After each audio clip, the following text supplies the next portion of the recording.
Parshas Acharei Tov Pei Beis. First of all, we want to mention that it happens to be Parshas Acharei just for those in Chutz La'aretz. I'm still looking for a good answer as to why in Eretz Yisrael we do not catch up to Eretz Yisrael until around right before Tisha B'Av. But I'm always wondering why we don't just lane Acharei Kedoshim this week, and then we're laning the same parsha as Eretz Yisrael. Not only that, we're beginning Perkei Avos this Shabbos, Perek Aleph.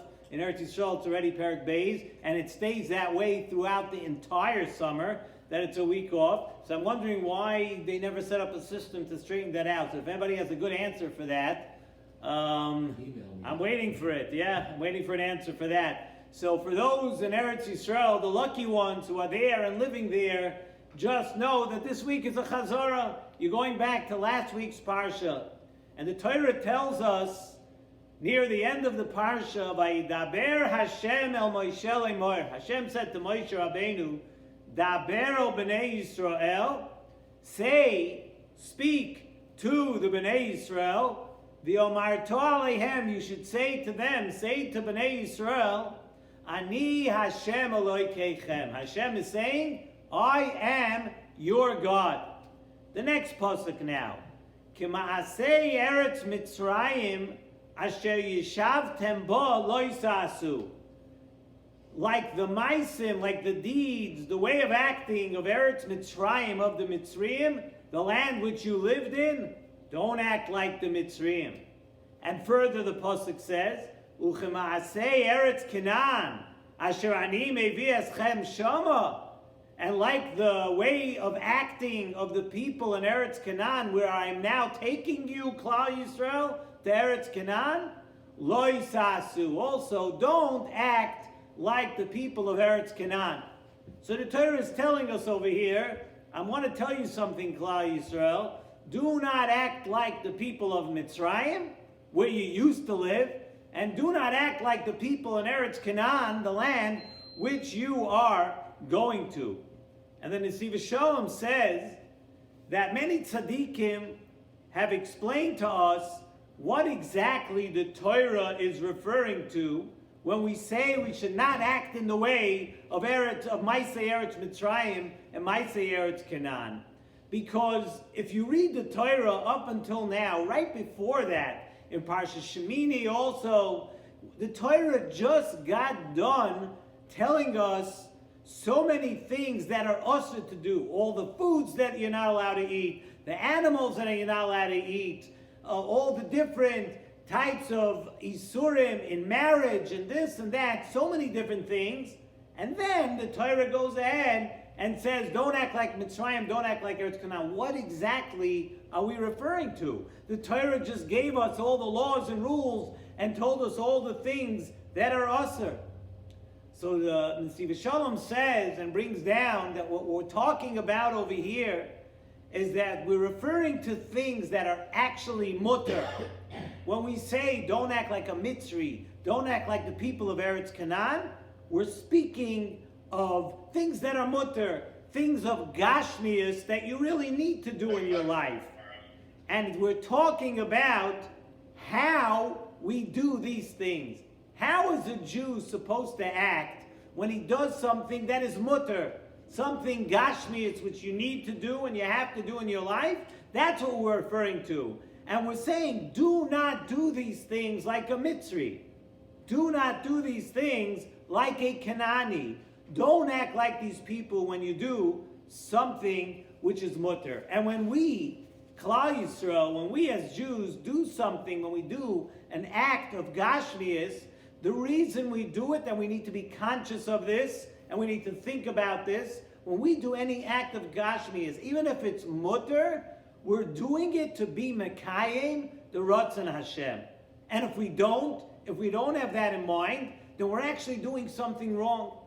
And it goes so far, says the Nesivos Shalom, that there are tzaddikim that would say that by a Jew, by a Yid, there's no such term as heter. Very interesting thought. There's no such thing as something that's mutter. It's either a mitzvah or it's usher to do. In other words, any act that you do should be made into a mitzvah. You're doing it because this is the Ratzon Hashem. And it becomes a mitzvah. This thing is something which is mutter as opposed to something that's usher. It's either a mitzvah, and if you can't do it, if it's not the Ratzon Hashem, then it's usher. Then it's something that's usher to do. So really what it's about is, it's about what you have on your mind when you perform any action.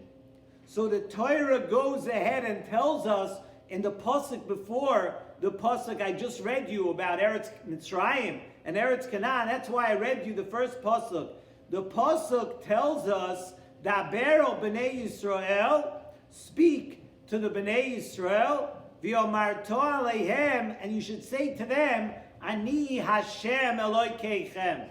Before the Torah tells you about Eretz Mitzrayim and Eretz Canaan, the Torah tells you straight out, tell the Bnei Yisrael that Ani Hashem Elokeichem. You know why it says Hashem saying tell Klal Yisrael first that I am Hashem their God? Because Hashem knows what's in your mind. And we just said now that all these things of Eretz Mitzrayim, Eretz Canaan, what we're referring to is what's in your mind when you do the action, how you do it. So Ani Hashem Elokeichem, nobody else will know, but Hashem knows the thoughts that you have when you do every Maisa. And this is a message to us, says in Nesivos Shalom very famously, this is a message to us that we should not be novel b'rshus haTorah. Many times you'll tell somebody, you're not acting in the right way. You're not doing something that it's right. It's not proper. So what's going to be his answer to you? Show me where in the Torah, where is it written? Not everything is written in the Torah. Novel b'rshus haTorah means just because the words are not written in the Torah doesn't mean that you have permission as a Jew to act in a certain way. Why? Because ki ani Hashem Elokeichem. The pasuk says, because I am Hashem, your God. As the Beis Avram, Nesivos Shalom brings down the Beis Avram, b'shem the Baal Yisoida Avoida Schus Yagan Aleinu. It brings down on the pasuk in Mishlei. Actually, about 20 years ago, it became a song, so people know this pasuk a little bit. Musar Hashem b'ni al timos, and it's a very beautiful pshat and explanation in how to read this pasuk. Musar Hashem b'ni al timos. How do you read it? The musar that Hashem is actually telling us, Musar Hashem is b'ni. Hashem is telling us all the time that the Musar of Hashem is that you are the child of royalty. So al timos, don't mess that up. Don't behave in a way that is contrary to that, being a prince, being royalty, being the child of a king. Don't do things that are beneath your inherent dignity.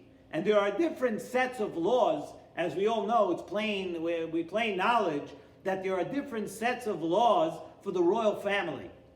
In other words, even things that are okay for the general population and the common folk, but the royal family and the people of the palace have a certain protocol and have certain rules and certain laws that they need to follow. If it's okay for the common person, that's one thing. But if you're royalty, if you're a child of Hashem, if you're B'ni, you're a prince of Hashem, then things that are okay for the general population are definitely not okay for the royal family.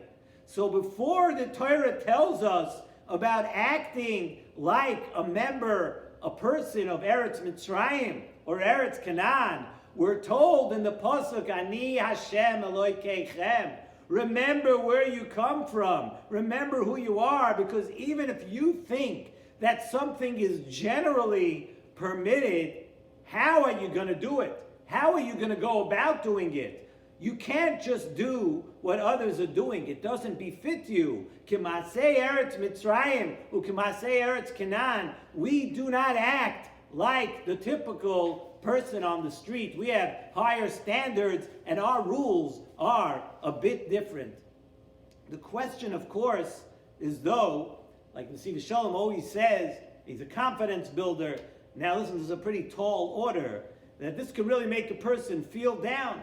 Here we are, we're supposed to be in absolute control of even our permitted actions. Forget about things that are usher, that we're supposed to stay away from. Even our permitted actions, we have to have the right thoughts to understand always that we have to live up to a higher standard, especially actions that naturally we have pleasure doing, and they're mutter.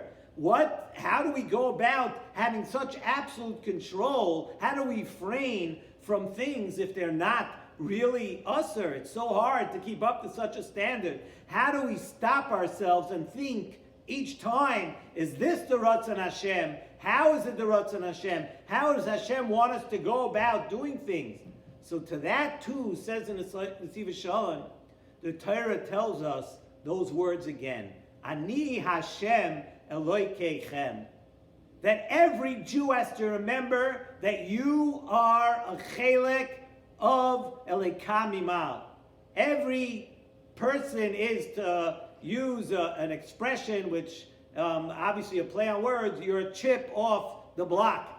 That we have godliness inherently inside us. We are a chelek of Eloka Mimal. We are not the same as the other human beings that roam the planet. You can do it. If you have the will, if you have the willpower to want to do things that are only the Ratzon Hashem, you can do it. And you are capable of everything if you want to. Ani Hashem Elokeichem. You are part, you have godliness in yourself. You need to just get in touch with that and understand that you could bring it out. You could push yourself to do those things, to be in touch with the godliness part of yourself. The Baal Shem Tov says that this concept, very interestingly, the Baal Shem Tov, it's a bit of a longer shmooze, but we can't really get into that. I'm just going to cut it down to size for the couple of minutes we just have left here in tonight's shir.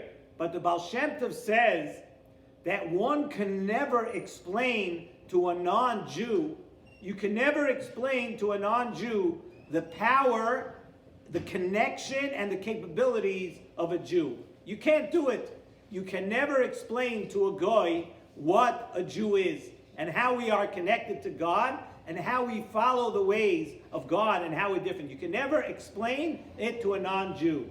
And the Nesivos Shalom tells us that his grandson, the grandson of the Baal Shem Tov, who was Reb Baruch Mimezbesh from Chus Yogan Aleinu, he added something to that. And he said, not only can you not explain to a non-Jew what a Jew is, you can't even explain to a Jew what a Jew is. It's beyond our comprehension. We can do so much, and we're capable of doing so many things. You can't even describe to a Jew what a Jew is. You can't describe to someone their own capabilities. And you know what? The Yetzer Hara, one of the things that the Yetzer Hara wants most is for a person to doubt themselves. He wants you to doubt yourself, and that's what he said. Every time you want to reach up to a madrega, I want to do the Ratzon Hashem. I don't want to live like the Maaseh Eretz Mitzrayim or Maaseh Eretz Canaan. I don't want to live like that. But how can I do it? That's what the Yetzer Hara wants you to say. Wants you to doubt yourself. Who am I? I just went to this yeshiva. I went to this school. I grew up here. I grew up there. I don't have it in me. I'm not really up to that. It's not really my madrega right now. That's the Yetzer Hara talking. What we need to know is what we said now. Before the Torah tells you about acting like a Mitzri, acting like a Kanani, the Torah says, Ani Hashem Elokeichem. You're connected to me. You are connected to me. You're connected to a God that knows what's in your mind. So we have to stretch ourselves, and we have to understand that we need to work on this, to work on every action that we do. We're not like the other people of the world. Doesn't matter if it's written, it's the spirit of the law. We don't act like the other people of the world. We're on a higher plane. We're on a higher madrega. You live up to that, and you'll be taking a big step during Sfiras HaOmer. You'll be taking a big step toward being close to HaKadosh Baruch Hu.